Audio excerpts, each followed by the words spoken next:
So this is specific connective tissue structures. Okay, specific connective tissue structures.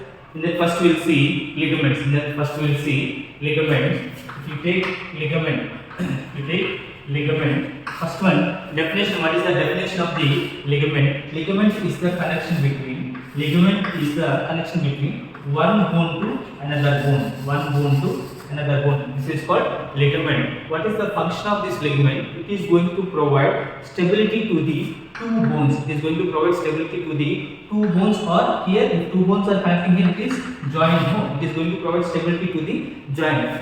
Ligaments are going to provide static stability, that we will see later. So definition, it is the ligament means it is the connection between one bone to the another bone. That's it. Now what is the structure of this ligament? What is the structure of this ligament? Come here. Ligament structure, in this ligaments 20% is the cellular component. Here I am saying about connective tissue. 20% cellular components. Here 80% extracellular matrix will be there. In this 20% cellular component, fibroblasts are there. Fibroblasts will be there, and extracellular matrix here 80% it is extracellular matrix. In this interfibular component is mostly formed by the proteoglycans,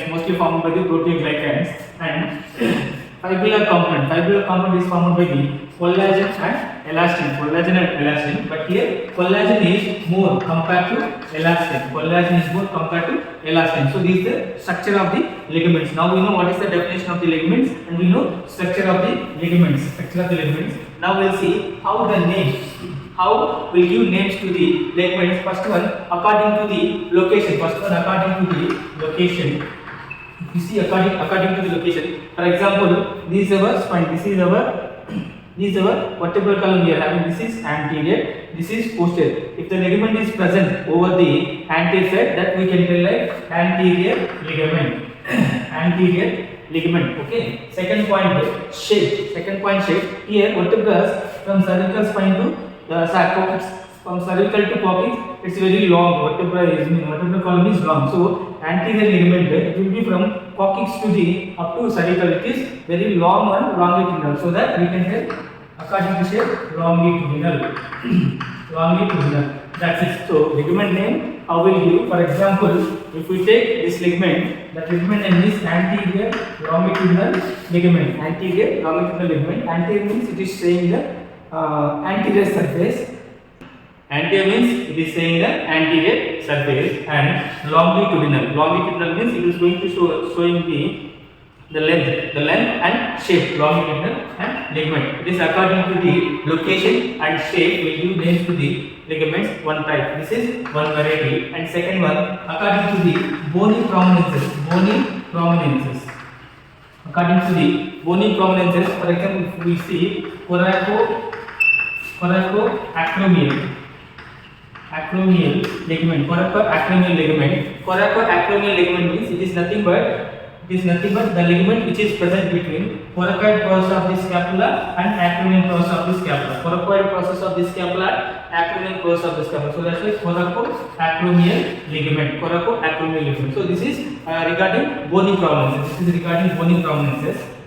Suppose some ligaments regarding shapes. If we see deltoid ligament, which is present on the medial side of ankle. So it is because of that shape we are giving name deltoid. And one more according to the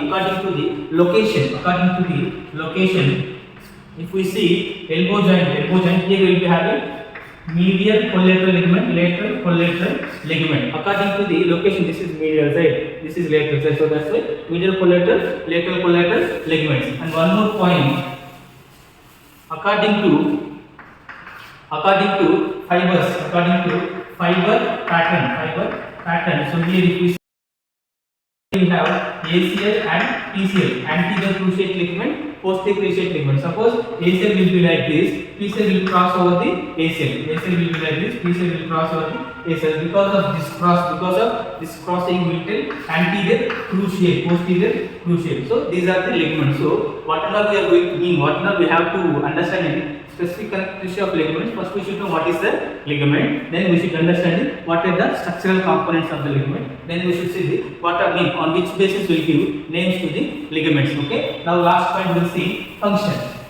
Last point we'll see function. So function of the ligament, as we discussed earlier, it is going to provide stability. It is going to provide stability to the joint. It is going to provide stability to the joint or bones. This is about ligaments. Okay. Tendons. Okay. Tendons. First we should understand what is the definition of the tendon. What is the definition of the tendon? Suppose here we will be having one bone. Suppose here we will be having one bone. Okay. Now if one muscle is coming and it is attaching to the bone, if one muscle is coming, it is attaching to the bone. The structure which the muscle is using to connect to bone. Okay. The structure which the muscle is using to connect the bone. This structure is called as tendon. This structure is called as tendon. Okay. The tendon and the place where the muscle, the place where the muscle, full muscle, the place where this full muscle is attaching to the tendon, the place where the muscle tissue is attaching to the tendon, it is called as myotendinous junction. Myotendinous junction. So this is the myotendinous junction. Now we understood what is tendon. Tendon is nothing but it is a connection. Tendon is the connection between the muscle and bone. Tendon is the connection between muscle and bone. Okay, clear. Now we'll see what is the structure of this tendon. Structure of this tendon. Here 30% will be like cellular component, 70% extracellular matrix will be there. In this 30% cellular component, cells, fibroblast, resident cells, fibroblast will be there, and in this extracellular matrix, interfibular component is formed by the water and proteoglycans. That's what we discussed now. Hydrated proteins, water and proteoglycans, and fibular component is formed by the collagen and elastin, because there we have the two structures of the collagen and elastin. In this collagen will be more in the tendons. Collagen will be more in the tendons. Now we'll see names. We know definition and we know what is the structure. Next we have to see how we give names to the tendons. How we give names to the tendons? It's very easy. Tendon names according to the muscle. Suppose if we see biceps muscle, if this is biceps muscle, this tendon will get biceps tendon. Here also will get biceps tendon. That's it, biceps tendon. So this is about tendons. This is about bursa. This is about bursa. Connective tissue, specific connective tissue. Here definition. Here the structure and function of the bursa. The structure and function of the bursa is almost like tendon sheaths only. Tendon sheath. Okay, tendon sheath. So now here what is means is flat sacs of the synovial membrane. Bursa is nothing but a very flat sacs, like small, okay, flat sacs of the synovial membrane. Inside this bursa, this separated by, inside this bursa is separated by fluid film will be there. So it's about bursa. Now we'll see where we can see this bursas. Usually bursas will be present between two structures. Where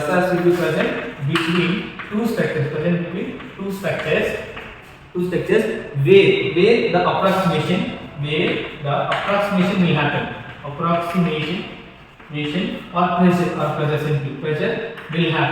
Pressure will happen. So understand, bursa will be present between two structures where the approximation or pressure may happen. To prevent that approximation or pressure, to protect these structures, bursa will be present there.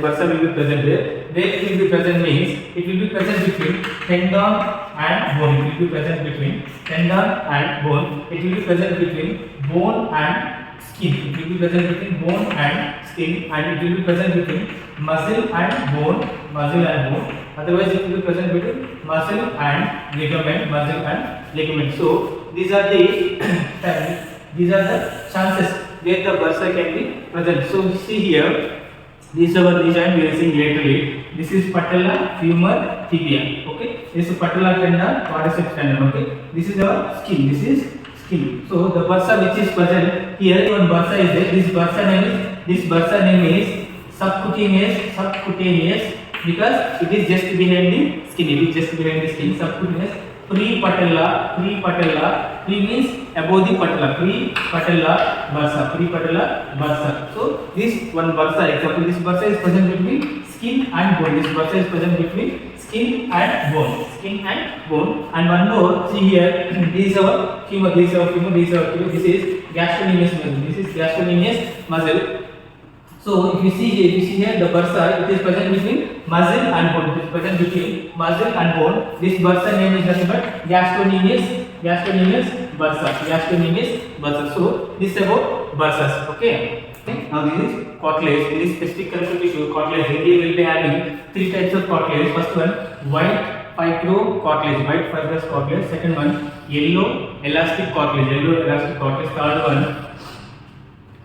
Third one, hyaline articular cartilage. So these three are the varieties of the cartilage we are having. First one, white fibro cartilage. What it will do, it is going to create bonding cement between two bones. So that it is not going to allow mobility, it will allow less mobility. That is white fibrous cartilage. So it is present in the intervertebral disc. This we can see in the intervertebral disc, glenoid labrum, acetabular labrum. Here glenoid labrum, here acetabular labrum. So there we can see this white fibro cartilage. Suppose if you see glenoid labrum, this is our glenoid labrum. Here we can see white fibro cartilage. Suppose if we see acetabular, here head of the femur will be there. Acetabular, here also we can see acetabular labrum, glenoid labrum. This white fibrous cartilage will be there. Now yellow elastic cartilage. The name itself is saying elastic. Yellow elastic cartilage. It will be present on the ears. And epiglottis. So it is little less compared to this white fibro cartilage. So in this yellow fibro cartilage, elastin will be more. So here yellow elastic cartilage, elastin will be more. Collagen is less. It is exactly reverse here. Here elastin is less, collagen is more. At the connective tissue. Now we come to third one. This is very important. Hyaline articular cartilage. This is also called as articular cartilage. The thickness is 1 to 7 millimeter. Suppose if you are having one joint here, the hyaline cartilage will be present here. The hyaline cartilage will be present over the articular surfaces. Okay, here and here, both. Two places it will be present. So the thickness is 1 to 7 mm. So main function here, it is going to help to reduce friction between two bones, and it is the articular cartilage is capable of taking weight. It is capable of taking weight. From where it will take weight means, suppose if this is our femur, this is our tibia. If we keep 20 kg, 30 kg back here, that weight will come here. From here, finally it will come to femur. From femur, it has to transfer to the tibia. So that this articular cartilage is ready to accept the weight. So it is going to be helpful in the weight bearing. And at the same time, it will transfer that weight from femur to the tibia. It is acceptable to take weight, and at the same time it will distribute weight to the tibia. So that is one function. Okay, and one more. Suppose if injury happened to this articular cartilage, it may take more time to recover. It may vary from patient to patient. This is about hyaline articular cartilage. Okay. Now if we see the structure of the hyaline articular cartilage, suppose this is structure. Here cellular component will be less. We know cellular component will be less, and extracellular matrix will be more. Here in this cellular component, here we will be having chondrocytes and chondroblasts. These are the cellular component of the hyaline articular cartilage. So if we see extracellular matrix, in this interfibular component is formed by the aggrecan.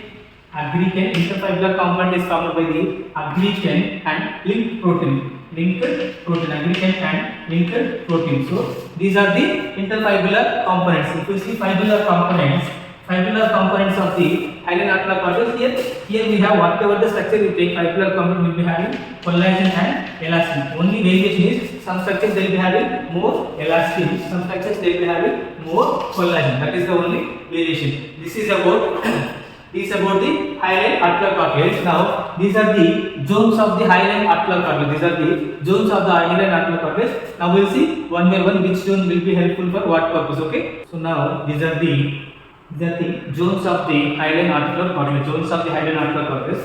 We see first zone. This is the first zone. This is the first zone. Here is the joint surface. This is joint surface leaving. In this first zone, see here all the fibers are arranged parallel to the bone. All the fibers are arranged parallel to the bone, so that these are going to helpful in the reduction of friction. These are going to helpful in the reduction of friction between two bones. Here is one more bone is there. Here is one more bone is there. So this zone 1 is going to reduce the friction between these two bones. And this zone 2 and zone 3.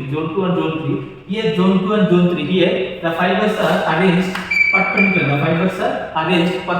To the bone. So here the fibers are arranged perpendicular. So what these are going to do?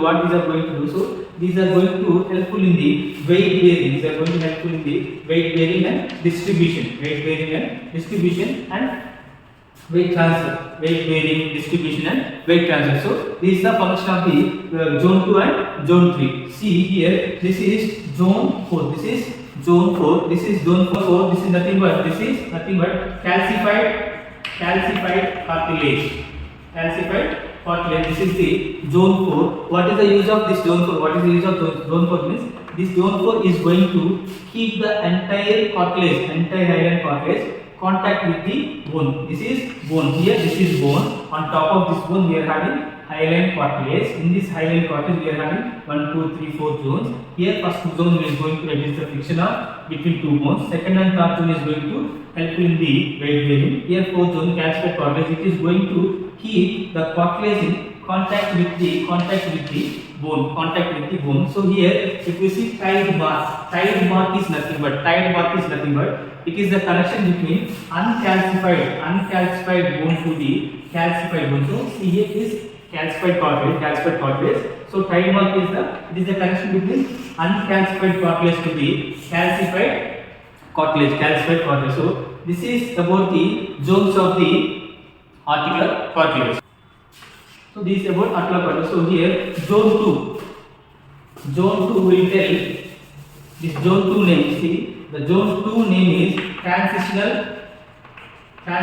stratum, and zone 3 name is radiate stratum. So this is about the hyaline articular cartilage zones. Now we'll see some functions of the hyaline articular cartilage.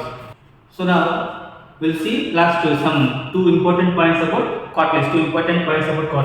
Suppose here one bone is there, here one more bone is there. Here we are having hyaline articular cartilage. Here we are having hyaline articular cartilage. When the bone is coming in weight distribution, the bone comes and attacks this cartilage. So that then because of this weight distribution, some fluid will come out. Of the articular surfaces. Some fluid will come out of the hyaline articular cartilage. After some time means when the load is removed, then fluid will go back into articular cartilage. Suppose high load is applied on the bone for longer duration. So that what will happen? High load for longer duration. So fluid will come out. But when the load is removed, the fluid when it is going back into normal position, it may take some time. Otherwise, it may take long time. Otherwise, it will not go. Okay? It won't go. It depends upon high load. It depends upon how much load we are giving and how much period, whether longer period or shorter period. It depends upon that. Suppose If the hyaline cartilage is injured, suppose if the hyaline cartilage is injured, it may take different time. For one individual, different time it may heal. For another individual, different time it may take to heal. So, as our age is going, this hyaline cartilage will go for degeneration. Hyaline cartilage will go for degeneration. Degeneration nothing but because of age. Here, the hyaline cartilage is going to reduce. The first one, inflammation. After that, wear and tear mechanism will happen. That will see later. Wear and tear mechanism will happen. Then finally, it will lead to the condition osteoarthritis. So this is the main reason. Why most of the elderly people they get knee joint pain. Common osteoarthritis of the knee joint. So there the hyaline cartilage will go for degeneration. Suppose because of some fractures, we kept a joint in immobilization. Immobilization nothing but, suppose if here I got a fracture in here elbow joint, this full I'll apply POP, or surgical treatment whatever, up to 2 weeks or 3 weeks or 5-10 days. If I am not going to move this joint, that is nothing but immobilization period. In this immobilization period, what will happen? Suppose these two articular surfaces, if the weight is coming, then it will compress. If the weight is released, then it will go to normal position. This is a kind of mechanism. Okay, if we keep the joint in immobilization period, the space between these two joints will be same up to 2 weeks or 3 weeks or 4 weeks or 5 weeks, whatever, how much immobilization period you are keeping, it is like that only. So this immobilization, what will happen? The contact between this articular surface and this articular surface will not be there, because there is no compression force or there is no distraction force. So that means there is no function of this hyaline arterial cartilage. So here also this cartilage may go to degeneration. So these are the some points of the hyaline arterial cartilage. So very important to understand what is hyaline arterial cartilage, what are the functions of the hyaline cartilage, and what is this tide mark. Tide mark is very important. What is the importance of the tide mark? It is going to differentiate the uncalcified fibers from the calcified fibers. So this is about cartilage. Okay. Here one more connective tissue, bone. So first point, bone is the hardest connective tissue. It is the hardest connective tissue present in our body. It is the hardest connective tissue present in our body. Now we will see structure of this bone. Here first one, cellular component. Here we will be having fibroblast and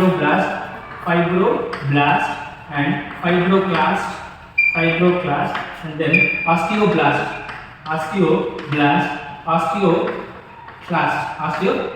So these are the cellular components what we can see in the structure of the bone. This fibroblast and fibroclast are responsible for the collagen production.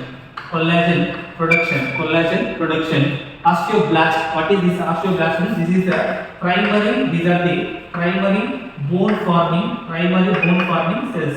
These are the primary bone forming cells. Osteoclast, these are responsible for the bone resorption. These are responsible for the bone resorption. This is the cellular component of the bone. If you see extracellular matrix, here we will be having interfibular component and fibular component. In this interfibular component, here we will be having proteoglycans. Proteoglycans, here it is formed by the water.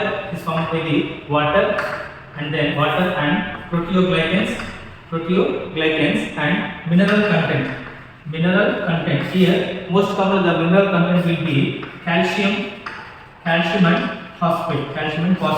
These two are very important to remember, calcium and phosphate.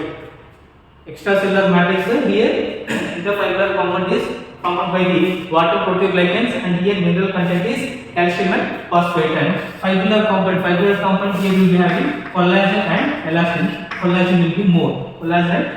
These two are present. These are the structural components of the bone. Okay. Now we will see. Suppose if we take one bone, this is one bone. Inside this bone, it is a soft bone. Also called as spongy bone. Also called as cancellous. also called as cancellous bone. So this is soft bone, also called as spongy bone and cancellous bone. It is nothing but here. It is nothing but in this bone. What will happen? Here, spongy bone in this spongy bone, a kind of thin fibers will form. A kind of thin fibers will form. That is nothing but trabecular system. Trabecular system. So what is the use of this trabecular system is it is ready to accept the weight. It is ready to accept the weight when the weight bearing is coming on this bone. That is trabecular system. Okay. Now this spongy bone is covered by the strong outer layer called, this is called compact bone. This is called compact. This outer layer it is going to covered by the strong outer layer called the compact bone, also called as the compact bone, also called as cortical bone. It is going to cover this spongy. The outermost layer of the compact bone is nothing but periosteum. This is nothing but periosteum. So in this periosteum we can see so many capillaries, nothing but the branches of the arteries. Okay, capillaries. It will nourish the bone. It is going to give blood supply to the bone. Suppose this is the shaft of the bone. Suppose if you see one end of lower end of the bone, here also will be having trabecular system and here we will be having this periosteum. So at the articular surface, at the ends of the bones, the periosteum is covered by the hyaline articular cartilage. The periosteum is covered by the hyaline articular cartilage. Okay, this was important point. Okay, and one more point. If we take one bone, suppose if we take this one bone, okay, this is one more bone. Here trabecular system is present here. Here trabecular system is present in this direction. Okay, just for example I am saying. Okay, here trabecular system is present in this direction means most of the forces are coming in this direction from childhood. So that's why trabecular system is developed in that way on this bone. Here, because of their activity or their lifestyle, whatever, here trabecular system will develop in this direction mostly. Here it also will be there, but less. So what I am saying, trabecular system may vary. It is mostly because of the load, how the load is coming on that bone. According to that, the trabecular system will develop. If you take one bone, the trabecular system will be strong in one place, will be weak in one place. Will be strong in one place, will be weak in one place. If the trabecular system is strong, means it is going to take the more weight and whatever the forces. So fracture cases will be less if the trabecular system is strong. If the trabecula is weak at one place of the bone, so there the fracture may happen very easily because there is no spongy bone. So there is no spongy bone, or maybe there is a weak spongy bone. So what it is going to give? The density, bone density. If the trabecular system is more, the density of the bone will be more. If the density of the bone will come down, if it come down means then the total bone will become weak. That is nothing but osteoporosis. What we will see elderly people after 55, 60, 65 years, so that their trabecular system means the density of the bone will come down. Because of that, the bone, if the patient falls, means bone will be easily susceptible for the fractures. Okay, this is about specific connective tissues of all the structures. Okay.